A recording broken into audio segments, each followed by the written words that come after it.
चलिए क्वेश्चन ये दिया हुआ है, आपको बोला है 10 डिजिट नंबर बताओ।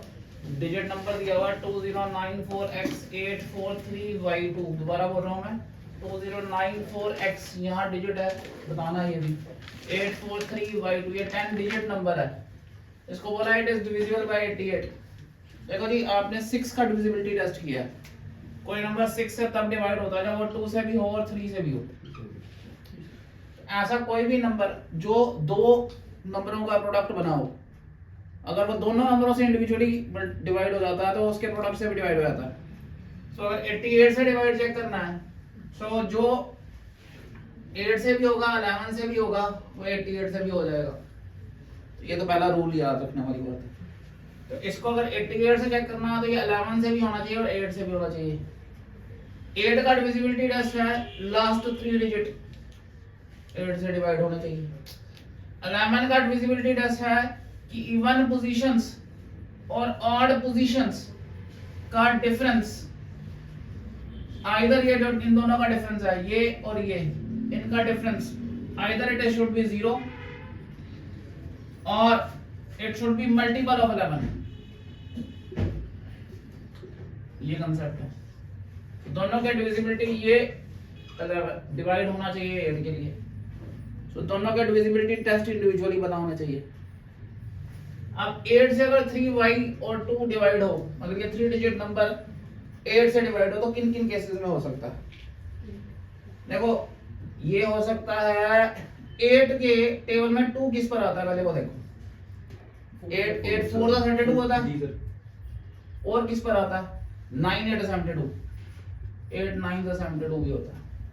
यानी अगर ये y इस तरह बनाया जाए, ये समझना है कि उसको डिवाइड करने पर या 3 बच जाए या 7 बच जाए। इतना हिस्सा डिवाइड करने पर 3 और y डिवाइड करने पर, किसी नंबर से 8 से डिवाइड करने पर आपका रिमाइंडर आना चाहिए आइदर इट शुड बी 3 और इट शुड बी 7, क्योंकि 3 बचेगा तो 32 बन जाएगा। समझ रहे हैं मेरी बात? 3 बचेगा तो यहाँ 32 बना देंगे, वो डिवाइड हो जाएगा।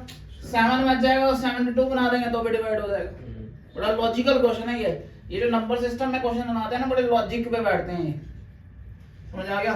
अब 32 बनाने के लिए अगर तो मैं यहाँ पे 3 बचाऊं तो 3 बचाने के लिए 3 के टेबल में 2 कितने बार आता है?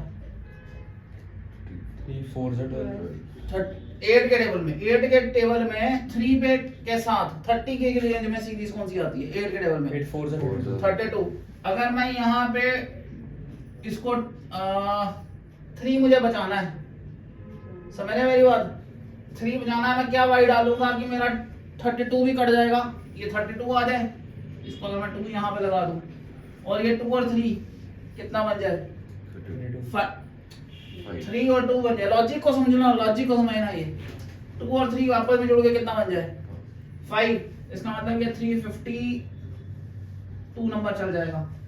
समझ रहा मैंने कैसे निकाला? दोबारा समझाता हूँ। जब आप 8 4 32 लिखेंगे तो यहाँ 3 बचेगा। 3 मुझे आगे 2 के साथ चाहिए ना, 3 मुझे 2 के साथ चाहिए, फिर 8 4 32 हो जाएगा। तो ये 2 यहाँ डालने से 3 बचेगा, वो 3 मुझे नीचे चाहिए। 3 और 2 कितना हो गया? 5। तो मुझे 352 चाहिए। सो एक y की डिजिट बन गया आपका 5। और किसी में देखो क्या, और किसी में 5। अब 30 के टेबल में और तो चीजें नहीं है। अब 7 वाला भी नंबर है हमारे पास 7। अगर मैं यहाँ पे 8 लिखूं, 8 3 24 लिखूं तो 7 के लिए कितना बचेगा मेरे यहाँ पे? 31। दोबारा समझो लॉजिक को, मैं दोबारा बना रहा हूँ, इसको रब करूँ? ठीक है, दोबारा समझना। अब दूसरे लॉजिक के लिए समझना। अगर मैं यहाँ 3, ये y और यहाँ 2 है, अगर मैं इसको 8 से डिवाइड करता हूँ, 8 3 24, कितना बचा मेरा? यहाँ मुझे कितना बचाना चाहिए? क्योंकि 2 मेरे को डिवाइड करना है, 72 पे डिवाइड होता है, क्योंकि हम 3 तो बचा नहीं सकता। समझ रहे मेरी बात? तो ये 7 बचना चाहिए। 7 और 4 कितना हो गया? 11। 31 बन गया ये। 7 और 4 11, तो 312। 312 को देखो होता है डिवाइड 8 3 जा 24 72 8 4 जा 9 8 72 यानी 312 दूसरा नंबर 1 का आ गया। समझ आ रहा है कैसे आ रहा हूँ? ये यहाँ से कॉम्बिनेशन बना रहा हूँ। 1 मिल गया हमारे को, राइट। अब हमारे पास अगला डिजिट, एक और कोई डिजिट तो नहीं बनता, हम और भी डिजिट, हम सारे डिजिट चेक करने पड़ेंगे। क्वेश्चन क्या है? क्वेश्चन ये है कि आपको 5x - 7y निकालना है और इसकी वैल्यू निकालनी है जिस पे x की मैक्सिमम पॉसिबल वैल्यू, उस पे x भी चाहिए हमें, y भी चाहिए। अब जितना y छोटा होगा उतना x बड़ा होगा, तो हमें y को छोटा रखना है, y के सारे नंबर्स कॉम्बिनेशन ढूंढने पड़ेंगे।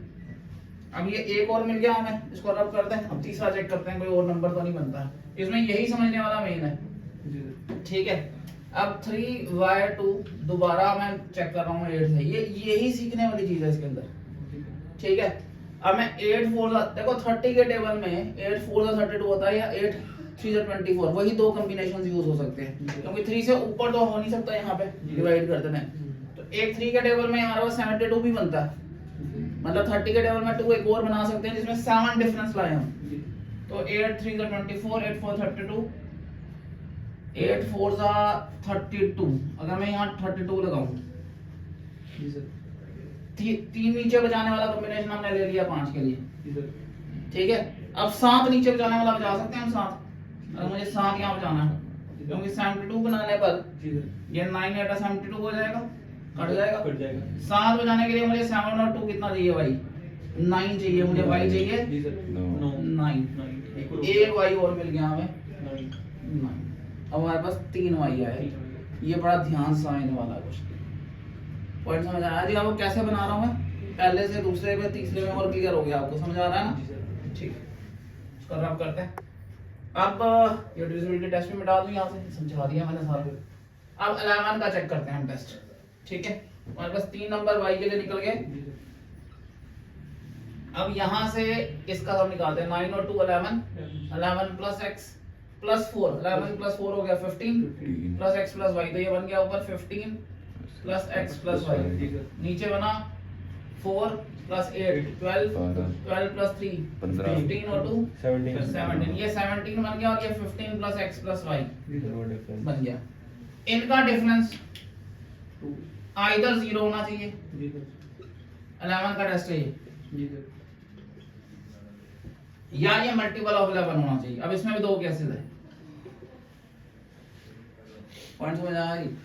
0 होने के लिए अगर मैं इसको इक्वल डाल दूंगा तभी 0 होगा, तो x प्लस y किसके बराबर आ जाएगा? 17 0 के लिए क्या होगा? 17 is equal to 15 plus x plus y, x plus y आ गया 2, यही आ गया राइट। x प्लस y आ गया आपका 2, राइट। अब x प्लस y 2 आ जाए, x प्लस y 2 आ जाए तो सिर्फ एक ही कॉम्बिनेशन चल सकता है 1 वाला, क्योंकि 5 तो लगा नहीं सकते और डिजिट अकेला डिजिट माइनस में नहीं हो सकता, ये एक डिजिट है बेसिकली, तो सिर्फ ये वाला कॉम्बिनेशन यहाँ यूज होगा। सो अगर y की वैल्यू 1 होगी तो x की वैल्यू भी 1 आ जाएगी। ये एक केस बन गया हमारा, ठीक है। दूसरा है हम 11 का डिफरेंस ले सकते हैं, मतलब इनका डिफरेंस कितना आना चाहिए? 11। सो 17 minus 15 plus x plus y, इन दोनों का डिफरेंस, ये बड़ा ले लेते हैं ये छोटा ले लेते हैं, ये हमारा होना चाहिए 11, ठीक है। ये आ गया 15 plus x plus y minus 17 11, x plus y minus 2 is 11, x plus y आ गया हमारा 13। अब हम दोनों केस लगा सकते हैं, 5 भी 9 भी। सो अगर ये लगाते हैं यहाँ पे, अगर y हमारा 5 होगा तो x क्या होगा? 13 माइनस 5 कितना आ गया? 8। और अगर हमारा y होगा 9 तो x क्या होगा? 4। 13 माइनस 9 4, ठीक है। इसमें मैक्सिमम पॉसिबल x की वैल्यू क्या है?